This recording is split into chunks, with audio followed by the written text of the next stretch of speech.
Hello to everyone, आपके लिए 5 बहुत ही इंपॉर्टेंट टॉपिक्स जनवरी मंथ के ऐसे आर्गुमेंट रिपोर्ट राइटिंग के लिए for all CAPF AC aspirants ये मैं लेकर आ रहा हूं, तो आप इस वीडियो को पूरी ध्यान से देखिएगा। सबसे पहले हम लोग जनवरी मंथ का पहला टॉपिक देखते हैं। पहला टॉपिक कहां से हमने लिया है? द हिंदू से। द हिंदू का एडिटोरियल है जो बात करता है डेटा प्रोटेक्शन फॉर माइनर्स के लिए, है ना। तो ये जो टॉपिक है, ये टॉपिक आपका रिपोर्ट भी आ सकता है या फिर आपका ऐसे भी आ सकता है। रिपोर्ट आने के चांसेस इसके हैं ज्यादा, ऐसे के कम हैं। पर आप याद रखिएगा डेटा प्रोटेक्शन क्या होता है, माइनर्स के लिए क्यों इतना ध्यान दिया जा रहा है कि माइनर्स जो 18 साल के कम है बच्चे हैं और उनको जो है इतना ज़्यादा आइडिया नहीं है कि कौन सा डेटा, कौन सी डिटेल्स, अपने पर्सनल डिटेल्स डालनी है, कौन सी नहीं डालनी है। और आपको पता है आजकल जो है बहुत सारी साइट्स ओपन हो जाती हैं, आपको पता नहीं चलता और आपका डेटा जो है चोरी हो जाता है। तो ये ज़्यादातर उनके साथ हो रहा है जो माइनर्स है, जो बच्चे हैं, जो जो गेम्स खेलते रहते हैं पर उनको समझ नहीं आता कि कहाँ से उनका डेटा लीक हो रहा है, राइट। तो ये डेटा प्रोटेक्शन बहुत ही इंपॉर्टेंट है जो आपने टॉपिक तैयार करना है। अब ये भी याद रखिएगा, इसमें पॉइंट नंबर 1, बहुत ज्यादा ज्ञान नहीं लेना। आपको पता है कि भाई 300 वर्ड्स आपने लिखने हैं और मैं एक्चुअली पेपर में, जब आप पेपर देंगे ना, तो मैं आपको कभी रिकमेंड नहीं करूंगा कि 300 ही लिखने हैं एसे के अंदर या रिपोर्ट राइटिंग के अंदर, आर्ग्यूमेंट के अंदर।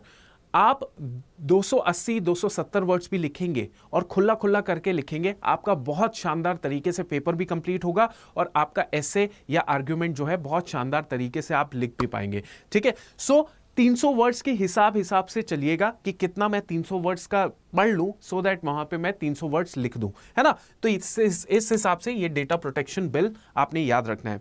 Next is startup culture. देखिए स्टार्टअप कल्चर को बहुत ज्यादा तवज्जो दी जा रही है गवर्नमेंट के द्वारा भी, और जो इंडिविजुअलिस्टिक अप्रोच है, मतलब लोग भी जो है रादर देन कि कोई जॉब कर रहा है, कोई कुछ अपना किसी के अंडर काम कर रहा है या कोई और काम कर रहा है, वो स्टार्टअप की तरफ ज्यादा रुख कर रहा है आज का युवा, ठीक है। तो स्टार्टअप कल्चर को प्रमोशन के लिए भी सरकार भी एफर्ट उठा रही है और कम्युनिटी भी एफर्ट उठा रही है। और आपने देखा होगा शार्क टैंक इंडिया, है ना, शार्क टैंक इंडिया, तो उससे भी बहुत ज्यादा अवेयरनेस हो रही है ना।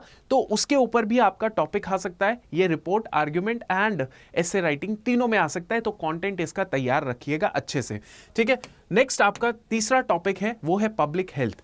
पब्लिक हेल्थ के अंदर भारत जो है कोविड के बाद एक ग्लोबल लीडर उभर के आया है, इसमें कोई दो राय नहीं है। आपको पता है कि यूएस जैसे कंट्री ने भी भारत से फार्मास्यूटिकल हेल्प ली थी, दवाइयों की मदद ली थी।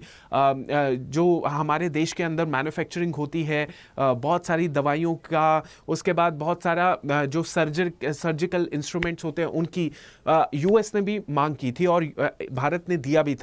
भारत ने फ्री में वैक्सीन बांटी थी। ये जो छोटी छोटी कंट्रीज हैं, मालदीव, श्रीलंका और ये जो म्यांमार जैसी कंट्रीज हैं, इनको, नेपाल को फ्री में दिया था।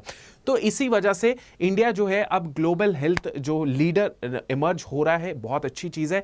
इसके ऊपर भी आपके पास 300 वर्ड्स का कंटेंट तैयार होना चाहिए। ये थर्ड टॉपिक हो गया।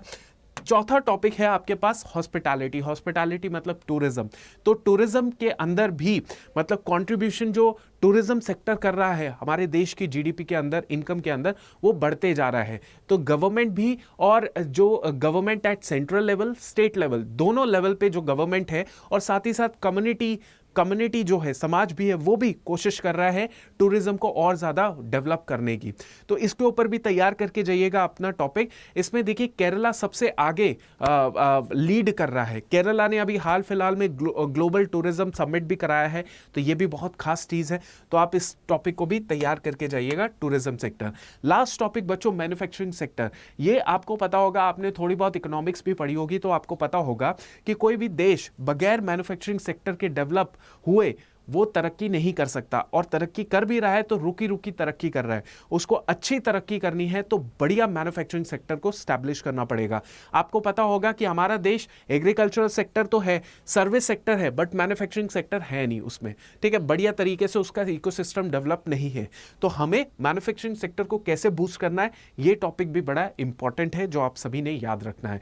ये जनवरी मंथ के मोस्ट इंपॉर्टेंट एडिटोरियल्स के टॉपिक थे। अब मैं आपको बता देता हूं एक बहुत ही इंपॉर्टेंट खबर। हमने एक्सक्लूसिव बैच लॉन्च कर दिया है पेपर 2 के लिए। एक्सक्लूसिव बैच है, 1000 रुपए का बैच है, ज्यादा कुछ भी नहीं है। इसमें आपको पीडीएफ फाइल 150 से 180 टॉपिक्स आपको मिल जाएंगे, ठीक है। और ग्रामर के लिए स्पेसिफिक सर हैं, हम लोग जो है बाकी जो हैं वो आपको ऐसे रिपोर्ट आर्ग्यूमेंट में टॉपिक्स करवाएंगे, टेस्ट भी लिए जाएंगे।